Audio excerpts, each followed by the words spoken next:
En el nombre del Padre, del Hijo y del Espíritu Santo. Amén. Bienvenidos hermanos y hermanas a nuestra lectura continuada del Evangelio de Marcos. Ya hemos recorrido 2 capítulos y ahora vamos a iniciar el tercer capítulo. Antes de iniciar el tercer capítulo, quiero que fijemos la atención en 2 elementos importantes que juegan un rol interesante en todo este Evangelio de Marcos: el templo y la sinagoga. Y es curioso que en el capítulo 1, versículo 5, hablando de Juan Bautista, se decía que acudía a él gente de toda la región de Judea y todos los de Jerusalén. Me llama la atención porque Juan Bautista comienza a realizar este giro, comienza a realizar este desplazamiento. ¿Cómo es posible, me he preguntado yo, que la gente de Judea y sobre todo los de Jerusalén, todos los de Jerusalén se acudían a él? ¿Cómo es posible si la gente de Jerusalén acude al templo? El único lugar de convocatoria que ellos tienen es el templo. El único lugar más sagrado que ellos tienen es el templo. Y luego la sinagoga. Y la gente está acudiendo a Juan. ¿Esto qué está diciendo ya? Está presagiando lo que va a ocurrir en el Nuevo Testamento. Está presagiando que hay algo que termina en el Antiguo, donde la gente acudía al templo, a la sinagoga, mientras que en el Nuevo la gente va a acudir a la persona de Jesús, su nuevo templo y su nueva sinagoga. Y aquí pues parece algo inaudito ya. La gente comienza a acudir a la persona de Juan Bautista. Es el primero que comienza a desarrollar este movimiento.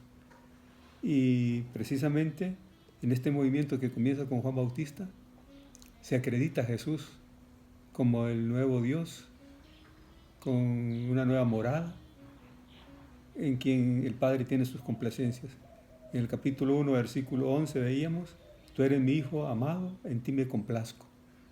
O sea, pues Jesús ocupa el puesto de Dios y por tanto será un nuevo templo y por tanto Jesús será una nueva sinagoga también, porque continuamente nos estará diciendo que enseña, que enseña, enseña. Y en la sinagoga es el lugar de la enseñanza y el templo es el lugar del culto, y Jesús está asumiendo los dos.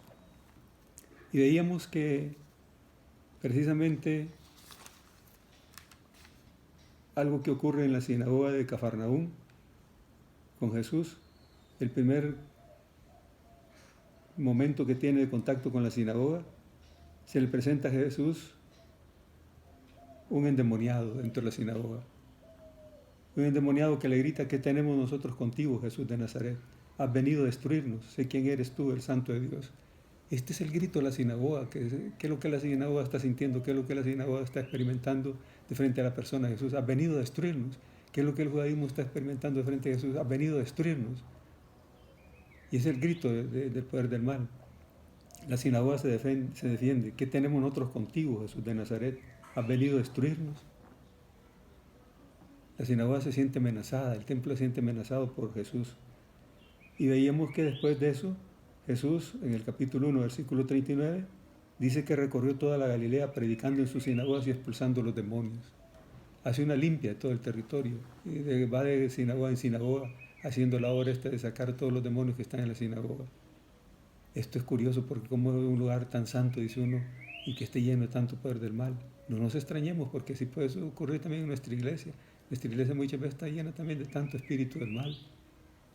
El demonio también busca un buen escondrijo, un buen lugar donde arraparse, donde cobijarse, donde estar bien tranquilo.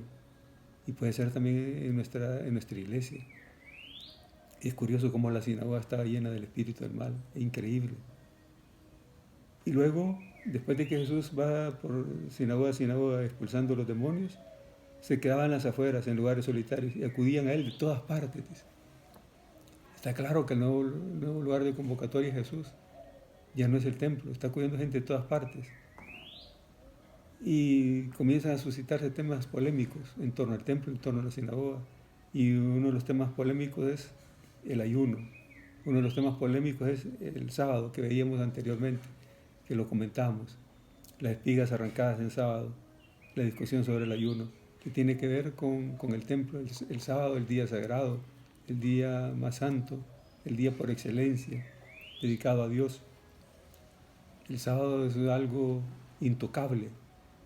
Y ahí Jesús se encontraba también con unos problemas en torno al sábado. en torno al ayuno, que ya lo comentamos anteriormente.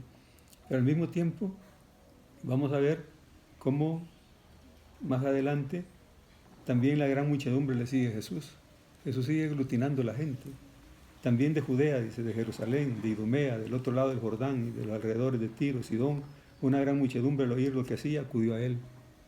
Entonces tenemos que la gente está acudiendo a Jesús, y ya no solo gente de Jerusalén, no gente judía nada más, está acudiendo gente pagana, gente que no cree en el Dios de Israel, pero que Jesús ha comenzado a jalarlos y lo está llevando a su nuevo templo. Esto es curioso porque esto no ocurría antes. Y aquí van puros e impuros, paganos y creyentes del Dios de Israel, de todo, está acudiendo a Jesús. Esto está preocupando ya al poder religioso, está preocupando al poder político, porque Jesús está moviendo multitudes, Jesús está moviendo masas, y el poder político se siente amenazado. Es que este está trabajando por un nuevo reinado, este nos va a desbarrancar a nosotros los romanos. ¿Qué estará pensando? Eso es lo que están pensando los poderes. Y esto lo va a poner a Jesús en el ojo del poder. Y por eso ya va a comenzar a definirse toda una serie de enemigos en su contra. Dicho esto, entremos en el capítulo 3, versículo 1 al versículo 6. Entró de nuevo en la sinagoga y había allí un hombre que tenía la mano paralizada. Estaban al acecho a ver si le curaba en sábado para poder acusarle. Dice al hombre que tenía la mano seca: levántate ahí en medio. Y les dice: ¿es lícito en sábado hacer el bien en vez del mal, salvar una vida en vez de destruirla? Pero ellos callaban. Entonces, mirándoles con ira, penado por la dureza de su corazón, dice al hombre: extiende la mano. Él la extendió y quedó restablecida su mano. En cuanto salieron los fariseos, se confabularon con los herodianos contra él para ver cómo eliminarle. Palabra del Señor. Gloria y honor a ti, Señor Jesús. Aquí tenemos otro hecho en la sinagoga. Ya habíamos visto entonces cómo en la sinagoga Jesús había encontrado al endemoniado, que le había dicho: ¿qué tenemos contigo, Jesús de Nazaret? ¿Has venido a destruirnos? Aquí nuevamente en la sinagoga Jesús se encuentra con un hombre que tiene la mano paralizada. Esto es curioso, me llama la atención. La mano paralizada, como que tuviera solo una mano. ¿Cuál mano diríamos nosotros? ¿La izquierda, la derecha? ¿Cuál? Pero describe a este hombre como que tuviera una sola mano, no dos manos, la mano paralizada. Esto deja pensar que Jesús se está refiriendo a otra cosa. Jesús se está refiriendo también a la sinagoga. La sinagoga tiene su mano paralizada. Por tanto, este que tiene la mano paralizada representa a la sinagoga en su situación delante de Jesús, en la situación que estaba en ese momento, paralizada, en la situación que estaba la sinagoga de no tener acciones de vida, sino acciones ritualistas, costumbristas. Se ha quedado paralizada desde hace mucho tiempo. Entonces este paralítico de la mano, representa la sinagoga. ¿Cómo la sinagoga está? La sinagoga ha quedado sin ofertas, sin propuestas de vida. No tiene ninguna cosa que sacuda la conciencia de la gente, sino que manteniendo el statu quo, manteniendo la situación de siempre, sin proponer cambios y cambios hacia Dios. Estaban al acecho para ver si le curaba en sábado para poder acusarle. Siempre vemos en el Evangelio de Marcos que el mal está acechando a Jesús, pero Jesús no se deja acechar por él. Jesús le cae encima antes de que el mal le caiga encima a él. Y esa es la técnica que Jesús nos da. Y una de las estrategias que el Evangelio de Marcos nos enseña es: antes de que el mal te caiga encima, caerle encima al mal vos. No dejes que el mal te aprisione, no dejes que el mal te aceche, no dejes que el mal te arrincone. Arrincona al mal. Tenés el poder de arrinconar el mal. Y esa es la sacudida que Jesús nos pega a nosotros y la enseñanza que nos da. A acorralar al mal. No dejes que el mal te acorrale a vos. Y aquí ya vemos cómo el mal está haciendo su obra. Estaban al acecho. El mal está buscando una mínima oportunidad para poder detener a Jesús, para poder quitarle la vida, para poderle hacer el mal. Y para colmo de males, tienen elementos que les pueden dar razón en día sábado. Esto está ocurriendo en día sábado. El día sábado, que es un día que paraliza la vida de la gente, y la gente está dedicada solamente a la lectura de la Torá, consagrada únicamente a Dios, sin ninguna preocupación de más. Y este Jesús que anda haciendo otras cosas fuera, este Jesús que anda haciendo otras cosas que no le competen en día sábado. Si tienen de qué poderle acusar, con mucha más razón, tienen de dónde agarrarse. y así poder llevarle desde el final hasta la condena a muerte. Jesús le dice al que tiene la mano paralizada, levántate ahí en medio. ¿Qué es lo que quiere hacer Jesús con esa acción, con esa actitud? Levántate en medio. Jesús quiere poner de frente a todos, en medio, en el centro, cuál es el problema central de la sinagoga, cuál es el problema fundamental de la sinagoga, cuál es el problema en el que la sinagoga está cayendo continuamente.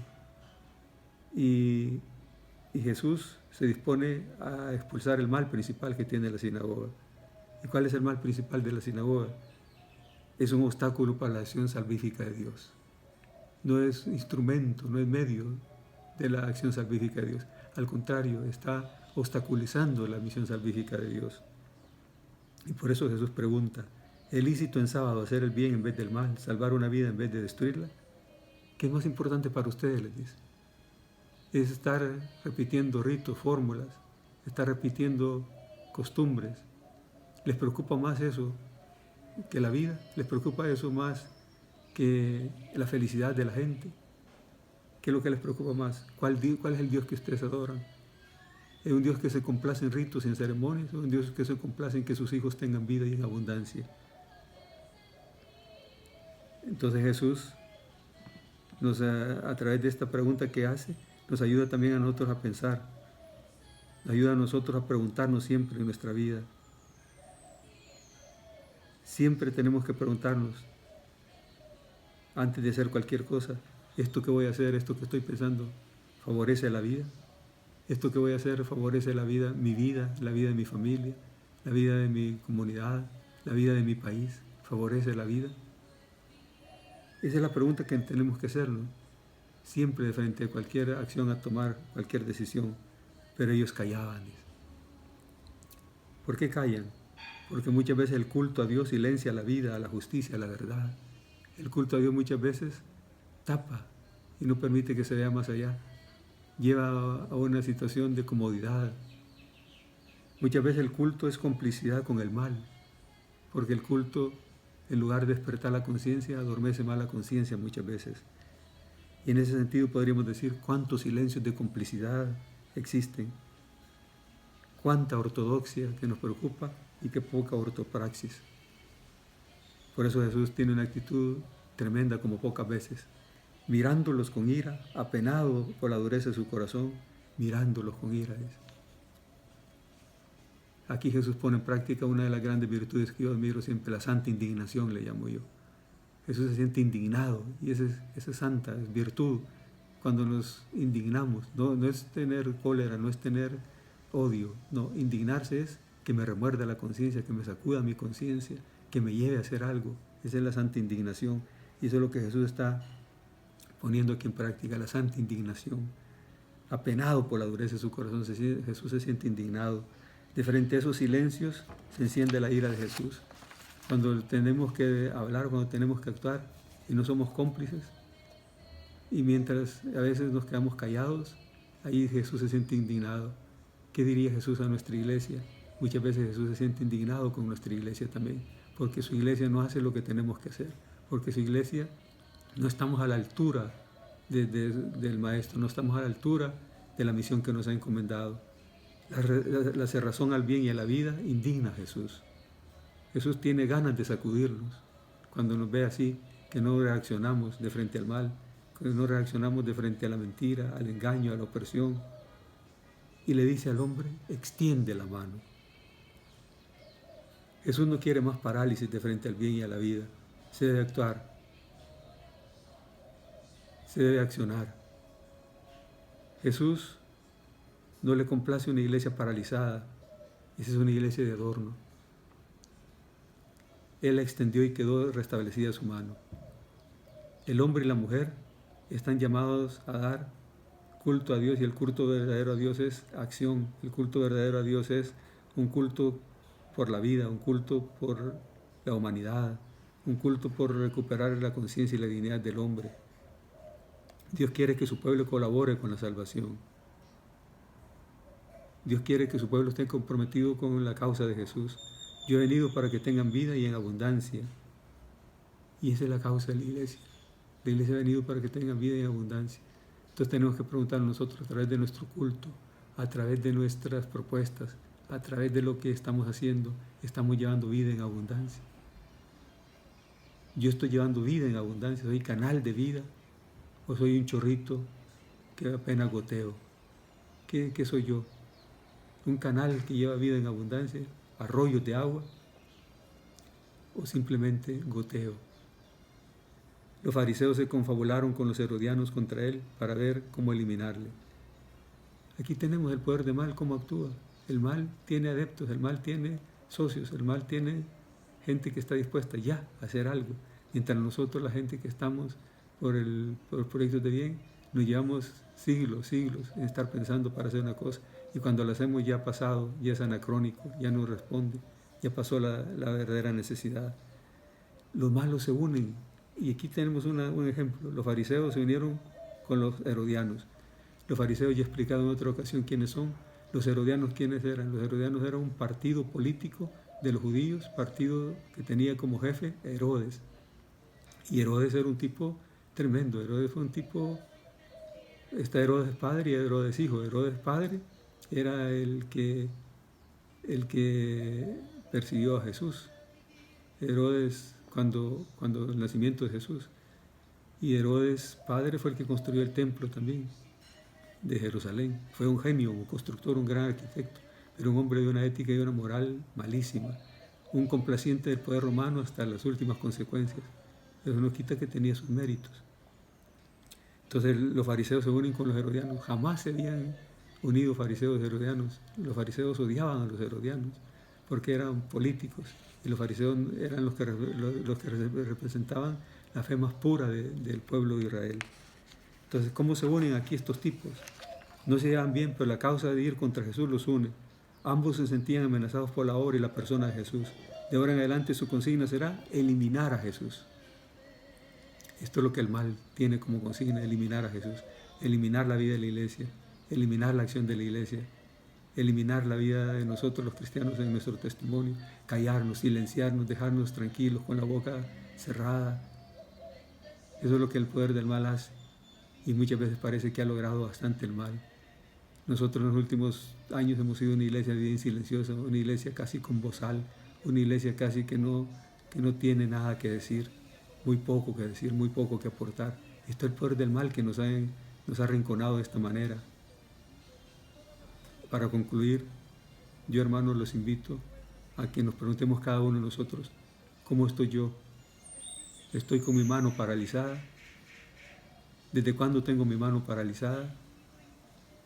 ¿Desde cuándo me he quedado silencioso? ¿Desde cuándo no he vuelto a la iglesia? ¿Desde cuándo estoy esperando tener valor de confesar mis pecados?